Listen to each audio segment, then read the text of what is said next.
This is a story about a little girl who wanted to draw something really special. She wanted her drawings to be colorful and happy, just like the animated TV shows that she loved. But no matter how much she tried, her drawings just didn't look right. They were too realistic. They looked more like a photo than a cartoon.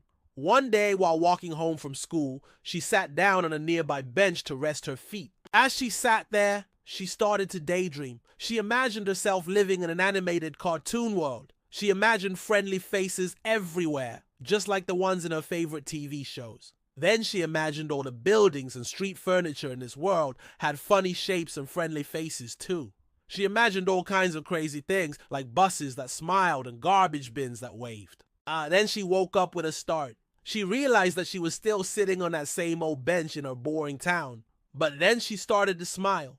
Maybe she could draw what it would look like if all the street furniture in her town had fun shapes and friendly faces. She grabbed her notepad and some colored pencils and started to draw. This is the town where she lives. It's called Happy Town, and all the street furniture here has a face and a name. First, let's meet Bob the bus. Every morning, Bob wakes up bright and early. He checks his mirrors, he checks his tires, and then he checks his route for the day. He doesn't drive the same route every day because Bob likes to keep things interesting. Sometimes he drives around the river, sometimes he drives through the park, and sometimes he drives all the way to the top of the hill so he can zoom back down. Ooh! Bob loves his job. He loves driving around town and waving to all his friends. Next, let's meet Doug the digger. Now, Doug is a tough guy with a big, loud motor and sharp metal teeth. He spends all day digging holes and moving dirt. He digs holes for trees and plants. He digs holes for new houses, and sometimes he even digs holes for buried treasure. Doug isn't the friendliest guy in town, but he's a really hard worker. And then there's Gus the Garbage bin. Gus spends all day driving around town collecting garbage. He has lots of space inside his body for all kinds of garbage. There's room for glass and plastic and metal and paper. There's even room for smelly stuff and dangerous stuff. Nothing is too gross for Gus. He'll take it off your hands and throw it away for you. Gus is always smiling and waving at people. He's one of the nicest garbage bins you'll ever meet. And then let's meet Larry the lift bridge. Larry's job is to help boats pass under the river bridge. When a boat needs to pass, Larry lifts the bridge up and lets the boat go by. Then he lowers the bridge back down again. It's a pretty easy job, but Larry is a lazy guy and he doesn't always do it right away. Sometimes he makes the boats wait for hours until he finally decides to move. One day, a family of ducks needed to swim under the bridge. They were swimming from one side to the other to get to their favorite restaurant. But Larry was being extra lazy that day, so he made the ducks wait for hours. The ducks got really hungry waiting, and by the time they finally got to the restaurant, it was closed. They were so upset. Then suddenly a police car drove up beside Larry. "Why did you make the ducks wait so long?" asked the policeman. "I don't know," said Larry. "I just felt like being lazy today." "Well, that's not an excuse," said the policeman. "You have a job to do, and you're not doing it."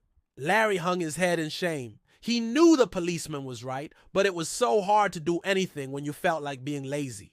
The policeman put his hand on Larry's shoulder. "I know it's hard," he said, "but try to think of the happy times. Think of how you make the boats happy when you lift them up.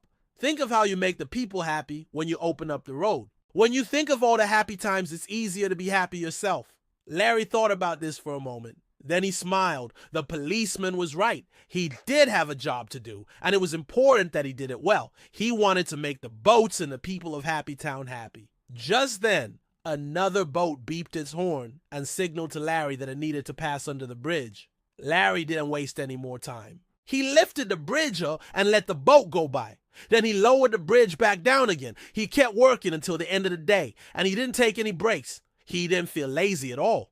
The next day, Larry woke up feeling happy and energetic. He couldn't wait to get to work. He loved being part of Happy Town. He loved being Larry the lift bridge. So these are just a few of the street furniture characters that live in Happy Town. There's lots more, like Frank the fire hydrant, Paul the park bench, and Stella the street lamp. Every piece of street furniture has a name and a face and a unique design. Even the garbage cans have smiling faces. "It's a great place to live," said the little girl, "because everything is fun and colorful and happy." "I wish my town looked more like this," she said. But then she smiled. "Maybe I can draw my town so it looks more like this." Maybe I could make all the street furniture characters come to life. Just then, she had an idea for a picture. She drew a big yellow sun shining down on Happy Town. She drew Bob the Bus waving to everyone as he drove by. She drew Doug the Digger digging a big hole for a new tree. She drew Gus the Garbage bin collecting all the trash. And she drew Larry the Lift Bridge letting a boat pass underneath. She colored the pictures with bright, cheerful colors. She colored the sky light blue and the water dark blue. She colored the buildings bright red and green and yellow, and she colored the trees a beautiful deep green.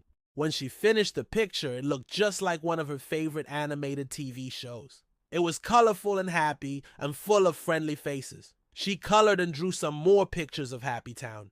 Here's one of Stella the street lamp lighting up the night sky. And here's one of Frank the fire hydrant spraying water into the air. And here's one of Paul the park bench where all the animals come to rest. The little girl was so happy. She loved how her drawings turned out.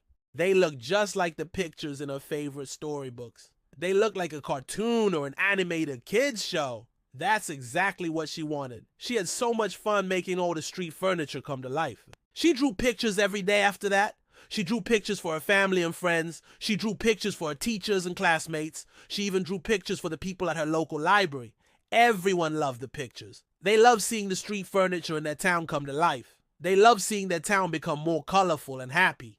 And the little girl loved making the pictures. It made her feel good to see the happy smiles on everyone's faces. It made her feel good to know that her drawings were bringing happiness to her town. Now, whenever you go for a walk around town, look closely at all the street furniture. Look at the bus stop, or the traffic lights, or the hydrants. You never know. They might just have friendly faces hiding on them. They might just be waiting for you to discover them. Then,